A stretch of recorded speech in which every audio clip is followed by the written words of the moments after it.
You sit down to clear out that major project. You have the time and quiet, but within 5 minutes, you're opening a new tab. You can feel the physical tension in your shoulders as you fail to hold focus. Most capable people default to blaming their own lack of willpower. If you skip deep work or lose your train of thought, you assume you should have been able to simply force it to happen. Here is the problem with that logic. If a task requires a massive infusion of willpower every single day, the system surrounding that task is broken. We focus on character flaws, but the reality is that your environment, your schedule, and your cues are actively fighting the outcome you want. It is a design problem. Treating your daily workflow as a recurring moral test of discipline almost guarantees failure. It is time to stop the internal negotiation and look at the structural design. To understand why systems win, we have to look at the mechanics of willpower.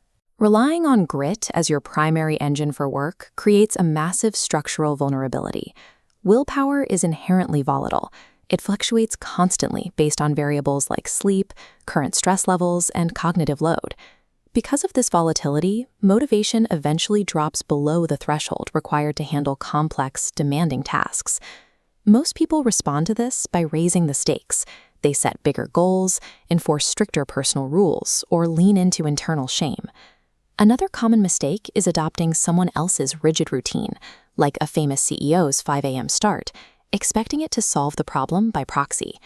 Copying a routine adds performance pressure, but it rarely seals the specific, localized friction leaks in your own day. Those leaks are practical, unmanaged digital notifications, an unclear first step on a project, or a schedule that forces you to switch contexts every 30 minutes. Adding pressure to a broken pipeline just causes it to burst.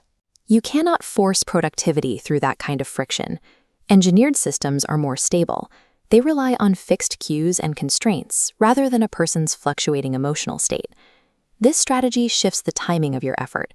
You spend energy up front on building the architecture, so you don't have to spend it on the daily struggle to begin. A good system succeeds by making the right action the path of least resistance.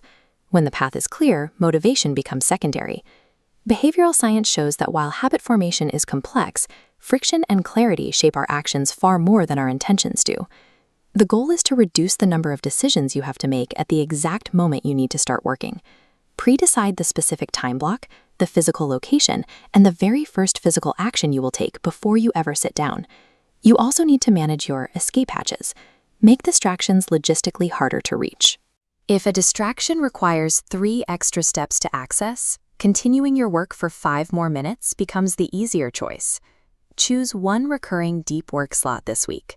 Commit to a 3-step entry ritual and follow that exact sequence every time for 2 weeks. Focus entirely on the trigger. Let go of any judgment regarding the final output. If you take one thing from this, pick one deep work block this week and give it a fixed 3-step step you never skip. Same chair, same first file, same 2-minute setup. You're not chasing motivation, you're installing a switch.